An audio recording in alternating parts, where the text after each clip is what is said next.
Right now we're going to consider a good review problem on force resultance and static equivalency. The small block has a thickness of 0.5 inches. If the stress distribution at the support developed by the load varies as shown, determine the force F applied to the block and the distance d where it is applied.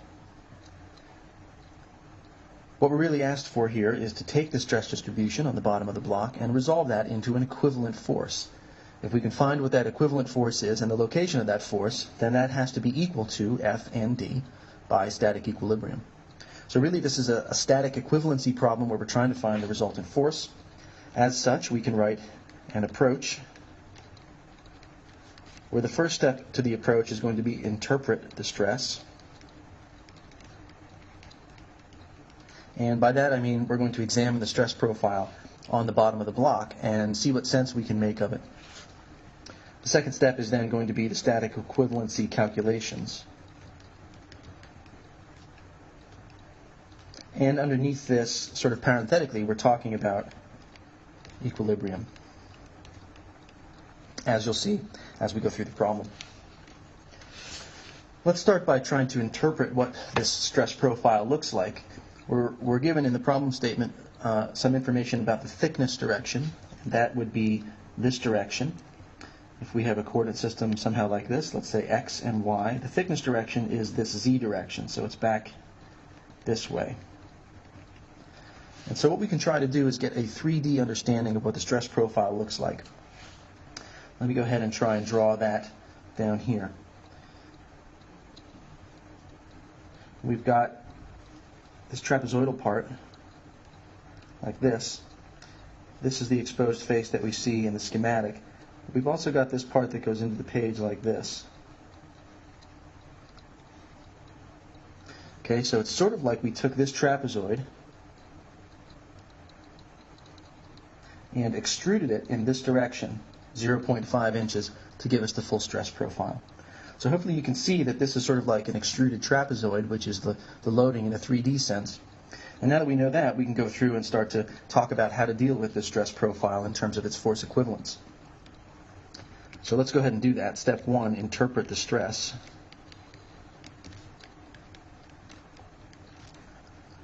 In order to do that, we'll take that extruded trapezoid we drew on the previous page, and we're going to break it up into two pieces. Piece A is going to be a uniform distribution of load.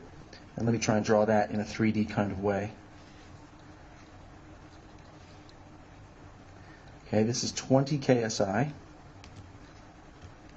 Got this distributed load.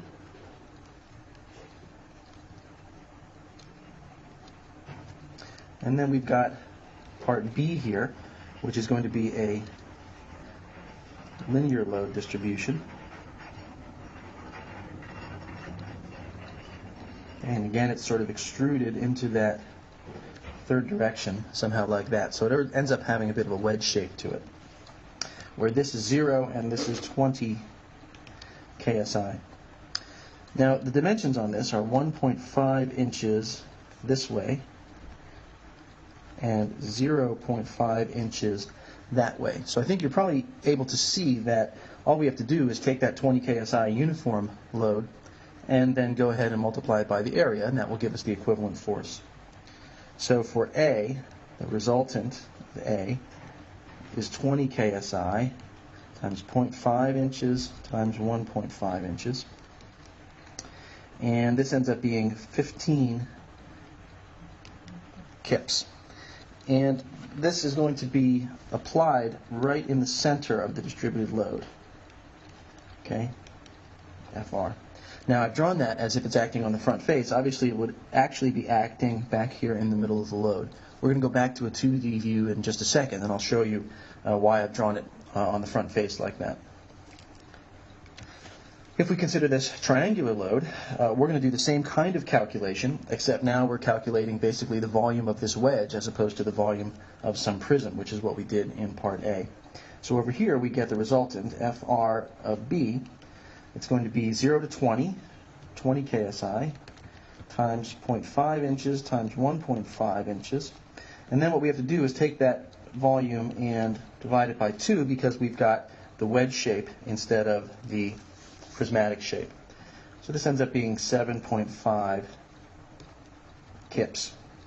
Now the resultant location is going to be through the centroid of that load path, which you probably remember is back here. It's a distance of 2/3 from the zero part of the triangle. So in this case, that's just going to be 1 inch. And again, this would clearly be back here somewhere in the middle of the section, but because we're going to go back to a 2D view in just a minute, I wanted to draw it on the front face like that. So we've taken this stress profile, broken it down into some easier pieces to handle, and gone ahead and found the resultants for each of those. Let's go ahead to step 2. We'll redraw the figure, and then we'll go back and make the static equivalency calculation for the force F and the distance D. So here we go, static equivalency. Let me redraw the block, and this time I'm going to rotate it so it doesn't look like it's on an incline.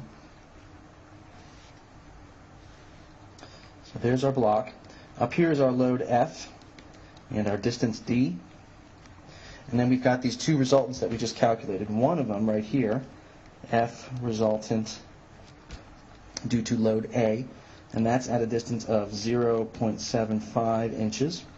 Then we've got another one over here, F resultant due to load B, and that's at a distance of 1 inch. Now that we've got that, it should be a relatively straightforward thing to put up a coordinate system, like say X and Y. Start summing forces, start summing moments, and we ought to be able to get at what F and D are. So let's do that. Sum of the forces in the X direction obviously equals 0. There's no externally applied load in the X direction. Sum of the forces in the Y direction equals FR due to load A, FR due to load B, minus F equals to 0. So F is just the summation of those two resultants, which was 15 plus 7.5 is 22.5 kips. Okay, so F is 22.5 kips. Last thing we're going to do here is sum the moments, and we have to pick a point around which to sum the moments. We can pick any point we want, really. For no good reason, I'm going to pick this point right here, let's say. I'm going to call that O. My counterclockwise direction is going to be positive. So the moment here is minus F times the distance D, plus F RA, that's going to be at a moment arm of 0.75 inches, plus F RB at a moment arm of 1, that's equal to 0. If we figure this out, we end up with D is 0.833 inches.